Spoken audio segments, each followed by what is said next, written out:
nightmares in my head, I fear that the thoughts build up until I can't hear, that my mind fills up into a creature, and it haunts me somewhere much deeper. Anxiety, filling up every space, no privacy, and silently, it could build and build until you. Salam sejahtera Malaysia, denyut nadi suara rakyat bergema di channel ini. Apa yang susah sangat? Mahyadin umum undur diri sajalah, letak jawatan. Licinlah proses peralihan kuasa. Apa yang susah sangat? Kata Sabudin Husin, sabudin.com.net. Berdepan desakan yang kian meningkat, yang mahukan beliau untuk melepaskan jawatannya, Presiden Bersatu iaitu Tan Sri Mahyadin Mat Yassin ternampak semakin sedar tentang realiti itu. Ahli Parlimen Paguh itu dilaporkan mengambil maklum dengan gesaan perlunya ada perubahan dalam kepimpinan parti yang didakwa ada kelompangan dan perlu dibaiki menjelang PRU 16 yang akan datang ini. Katanya apa yang menjadi keutamaannya berkaitan perkara tersebut ialah agar peralihan pimpinan bersatu berjalan dengan lancar jika beliau memutuskan untuk undur diri. Bagaimanapun, Mahyadin Mat Yassin dalam masa yang sama belum dapat mengesahkan sama ada ingin mengundur diri atau masih mempertahankan jawatannya dalam pemilihan yang akan datang ini. Kata Mahyadin Mat Yassin, saya masih lagi mempertimbangkan sama ada untuk mempertahankan kedudukan atau sebaliknya pada pemilihan parti yang dijadualkan pada tahun depan.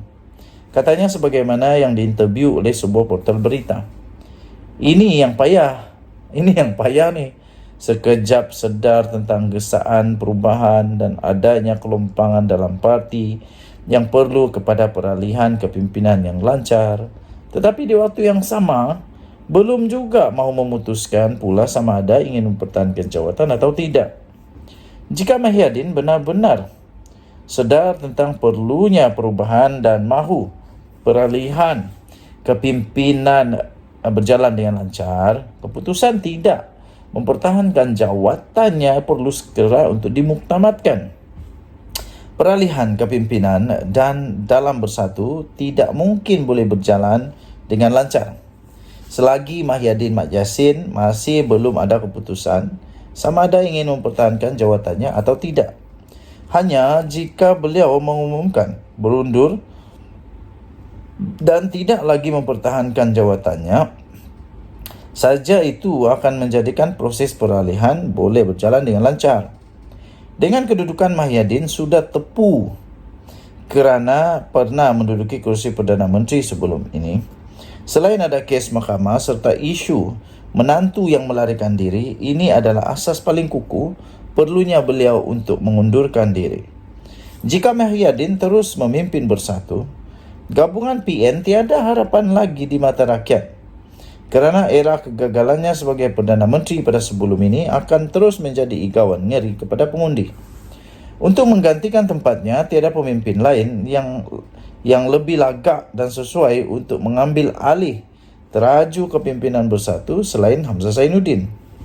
Berjawatan Ketua Pembangkang di Parlimen, Ahli Parlimen Larut dan Setiausaha Agung PN Bersatu pada ketika ini, beliaulah satu-satunya yang lebih layak untuk mengemudi blok pembangkang menghadapi PRU 16 yang akan datang. Timbalan Presiden Bersatu sekarang pula, Ahmad Faisal Azumu, tidak sesuai menggantikan Mahyadin kerana beliau tidak berkedudukan sebagai ahli parlimen. Malau wibawanya pun jauh lebih rendah dibandingkan dengan Hamzah Zainuddin. Jadi jika benar Mahyadin mahu peralihan jawatan dalam bersatu berjalan dengan lancar dan mahu PN ada masa depan yang cerah untuk mendepani PRU 16 akan datang, beliau harus segera mengumumkan persaraannya dan tunjuklah Hamzah Zainuddin sebagai bakal penggantinya. Apa yang susah sangat? Sabudin Husin, 20 November 2023. Jika anda setuju, anda boleh komen. Tidak setuju pun boleh komen. Tapi saya setuju. Ini masa yang paling tepat untuk Muhyiddin Yassin meletak jawatan, mengundur diri daripada Presiden Bersatu. Bye-bye. Salam sejahtera Malaysia, denyut nadi suara rakyat bergema di channel ini. Aduh. Rupa-rupanya Hadi Awang memang rupanya masih belum putus asa dalam usaha untuk jatuhkan kerajaan. Aduh. Setelah banyak titah diraja, banyak penganalisis politik, banyak lagi lah yang mengatakan supaya jangan lagi nak politik, nak tumbangkan kerajaan, tapi fokuslah kepada kerajaan, fokus kepada rakyat. Tapi nampaknya Hadi Awang masih belum putus asa nak jatuhkan kerajaan. 23 November 2023, Perikatan Nasional PN masih berusaha menarik sokongan pemimpin UMNO yang tidak menyokong kerjasama parti itu dalam kerajaan perpaduan untuk bergabung dengan mereka. Itu kata Abdul Hadi Awang. Presiden PAS itu berkata, pencalonan Menteri Besar Terengganu Ahmad Samsuri Mokhtar di PRK Kemaman itu adalah satu persediaan untuk PN bagi mengambil alih pentadbiran kerajaan. Peliknya di sana, Hadi Awang ni tak faham ke anti lompat parti. Hadi Awang ni tidak faham ke bahawa dia tidak akan cukup nombor punya. Macam mana dia nak goyang sana, goyang sini, tidak akan boleh cukup nombor. Kecuali semua UMNO masuk pergi dengan Perikatan Nasional. Lepas tu ada GPS atau GRS yang sokong. Tapi setakat ini GPS, GRS tak mau sokong PAS. Tak mau. PRK bukan untuk Kemaman saja, kata Hadi Awang. Besar untuk Malaysia seluruhnya. Ini untuk menambah pertahankan kerusi Melayu PN yang ada, dia kata. Kemudian apalah dia kata? Dia kata, kita sedang memujuk lagi UMNO. Kerana UMNO bukan semua sokong PH. Sedang pujuk lagi pihak lain untuk bergabung, katanya dalam satu ceramah perdana di Dewan Sivik Kijal di Kemaman. Saya pun tidak faham apa sebenarnya yang Hadi Awang mau. Apa sebenarnya yang Hadi Awang mau? Nak kata dia nak pertahankan apa yang dia cuba katakan sekarang ini. Kerajaan sekarang dah cukup pertahankan. Malah Agung sendiri mempertahankan. Raja-raja Melayu mempertahankan. Nak bikin apa lagi pujuk UMNO? Siapa yang mau sokong Hadi Awang? Mereka terpaksa untuk keluar daripada UMNO. Kalau keluar dari UMNO, runtuh. Kena buat PRK lagi. Jadi Hadi Awang macam tak faham pula tentang Akta Anti Lompat Parti. Tapi biarlah dia. Biarkanlah labu-labu terjun dengan labu-labunya. Labu-labu pula. Biarkan tikus terjun dengan labu-labunya. Tak tahulah. Apa-apa sajalah. Ahli Parlimen Marang itu berkata, Samsuri diyakini mampu mengukuhkan kedudukan PN di peringkat pusat. Saya pun tidak faham macam mana boleh mengukuhkan PN di peringkat pusat hanya dengan menang Kemaman saja. Itu pun kalau menang lah. Kalau kalah, nanti cakap apa lagi.